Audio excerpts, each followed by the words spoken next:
तो पहली नजर में वो भाप दे के ये व्यक्ति पढ़ा लिखा है, समझदार है और तर्क करना जानता है। तो कुछ समय बाद फिर दोबारा एक बार उनकी राधाकुंड में महाराज से भेंट हुई। तो उनके गुरु महाराज ने उनसे बोला कि भाई मैं आपसे एक कार्य चाहता हूं, अगर आपके पास कभी धन हो, बंद कर दीजिए, खुला हुआ है बंद, आपके पास कभी जीवन में धन हो और आपको मौका मिले तो आप एक काम करना कि जो ये सारा ज्ञान है, इस ज्ञान को इंग्लिश में ट्रांसलेट करके और किताबें छापना। ज्यादातर बिगड़े बच्चे होते थे, वो ड्रग्स लेना, ना नहाना, ना धोना, ना दाढ़ी बनाना, ना बाल कटवाना, बस सड़क पे पड़े तो सड़क पे ही पड़े हैं, इस तरह के लोग। अब वो सबसे पहले वही आगे प्रभुपाद के पास बैठे और प्रभुपाद हरे कृष्णा कृष्णा कृष्णा हरे हरे, हरे राम राम राम हरे हरे, आंख बंद करके उन्हें तो बस यही दोनों अपना कीर्तन कर रहे हैं। और एक दिन आंख खोली तो 8-10 हिप्पी लोग उनके पास बैठे थे और हरे कृष्ण कर रहे थे।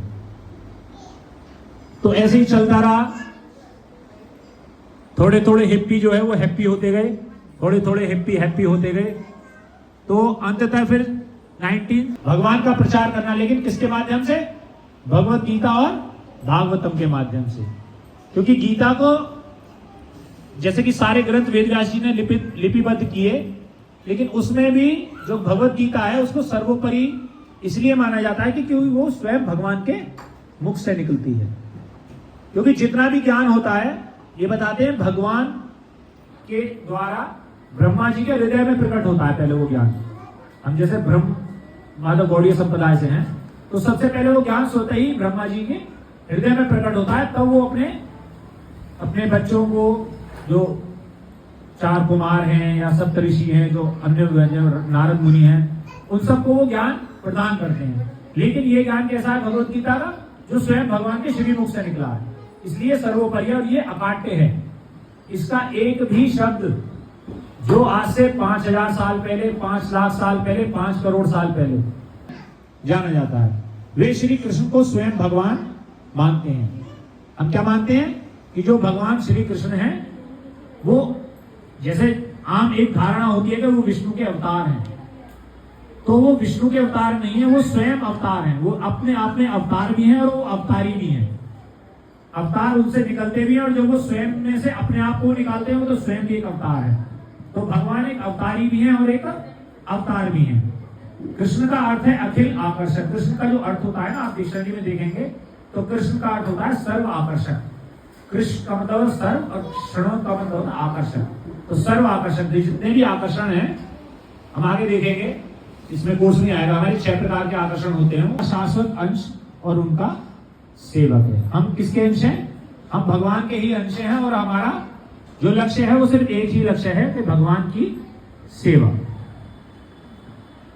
हम कर्म और पुनर्जन्म में पूरा विश्वास रखते हैं, हर क्रिया की है।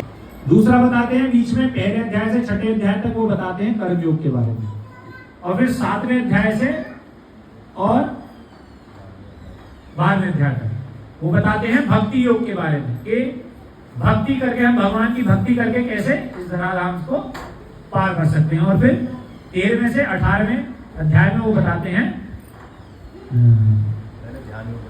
पहले ध्यान, फिर वो, फिर कर्म योग। पहले ध्यान योग, फिर भक्ति योग, फिर कर्म योग। तो फिर एक ध्यान की अवस्था होती है जिसमें 8 होते हैं, यम, नियम, ध्यान, समाधि, ये जो करके 8 जो चीजें होती है इसके बाद। तो हम जो फॉलो करते हैं वो कौन सा पाथ फॉलो करते हैं? हम भक्ति योग का पाथ फॉलो करते हैं, क्योंकि भगवान स्वयं उसमें बता रहे हैं कि ये सबसे सुलभ, सबसे आसान और खास तौर पे जो कलयुग है उसमें यही भगवान को पाने का सबसे सही मार्ग है। ना खेलना, ये 4 हमें चीजें फॉलो करनी होती हैं। और 7वां है प्रसाद, सैंक्टिफाइड फूड। मतलब हम कुछ भी खाएंगे वो पहले भगवान को भोग लगाएंगे, उसके पश्चात ही हम उसे ग्रहण करेंगे। तो ये हो गए हमारे सिद्धांत। दूसरा जीव, तीसरा प्रकृति, चौथा काल और 5वां कर्म। ये 5 विषय हैं जिनको भगवान ने डिटेल में समझाया है, और डिटेल में समझाते समझाते पूरे विश्व का ऐसा कोई विषय नहीं है जो भगवान से अछूता रह गया हो, जिसे भगवान ने इसमें ना कवर किया हो। यह पठेत प्रतापमान विष्णु पादम पावनोति शोकादि वर्जिता। तो बताया गया है कि भगवत गीता दिव्य साहित्य है। जैसा कि मैंने बताया था, ये इसलिए भी सबसे ज्यादा इंपॉर्टेंट है क्योंकि ये स्वयं भगवान के मुख से निकला है, जिसको ध्यानपूर्वक पढ़ना चाहिए। यदि कोई भगवत गीता के उपदेशों का पालन करे तो यह जीवन के दुखों तथा चिंताओं से मुक्त हो सकता है। क्योंकि या स्वयं पद्मनाभस्य मुखपदादनि सरतः। देखिए यहाँ पर वही बात कही जा रही है बाबा, क्योंकि भगवत गीता भगवान के मुख से निकली है, अतएव किसी अन्य वैदिक साहित्य को पढ़ने की आवश्यकता नहीं रहती।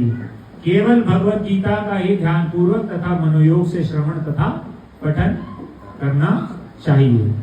कठोपनिषद में एक श्लोक आता है जिसको प्रभुपाद जी अपने तात्पर्य में भी कोट करते हैं। उसमें बताते हैं कि ये जो ज्ञान है, भगवत गीता का जो ज्ञान है, ये गाय के समान, मतलब जो सारे शास्त्र हैं वो किसके समान है? गाय के समान है। और उसमें जो दूध है, गाय का जो दूध है वो क्या है? वो भगवत गीता का ज्ञान है। और उसको जो उसका जो बछड़ा है वो कौन है? अर्जुन। वो उसको भगवान के श्रीमुख से निकलवा रहे हैं। किसके लिए? हमारे लिए, आपके लिए और स्वयं के लिए। ठीक है। तो वर्तमान युग में लोग सांसारिक कार्यों में इतने व्यस्त हैं कि उनके लिए समस्त वैदिक साहित्य का अध्ययन कर पाना संभव नहीं रह गया। बहुत शॉर्ट लाइफ है, बहुत बिजी लाइफ है। इसमें आप सारे तो छोड़िए, एक दो शास्त्र भी आप पूरे जीवन में ढंग से नहीं पढ़ सकते। इसलिए प्रभुपाद जी कहते हैं कि सिर्फ एक अगर गीता का अध्ययन आपने ढंग से कर लिया तो किसी और पुस्तक को पढ़ने की आवश्यकता नहीं रह जाती है। केवल एक पुस्तक भगवत गीता ही पर्याप्त है, क्योंकि यह समस्त वैदिक ग्रंथों का सार है और इसका प्रवचन भगवान ने स्वयं किया। पार्थो वत्स सुधी भोक्ता दुग्धम गीतामृतम महत। यह गीतोपनिषद, जिसको गीतोपनिषद भी कहते हैं, गीता को एक उपनिषद की संज्ञा दी गई है। तो यह गीतोपनिषद भगवत गीता जो समस्त उपनिषदों का सार है, गाय के तुल्य है और ग्वाल बाल के रूप में विख्यात भगवान कृष्ण इस गाय को धो रहे हैं।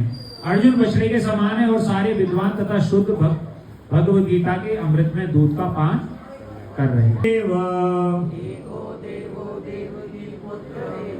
एको मंतस्तस्य नामानि यानि कर्मपायेकं तस्य देवस्य सेवा। आज के युग में लोग एक शास्त्र, एक ईश्वर, एक धर्म तथा एक वृत्ति के लिए अत्यंत उत्सुक हैं। सब कुछ क्या मिल जाए? कंसोलिडेटेड फॉर्म में मिल जाए। पूरी किताब में पढ़नी पड़े, मॉडल पेपर मिल जाए, मॉडल पेपर से पढ़ो, पेपर दे दो, पास हो जाए।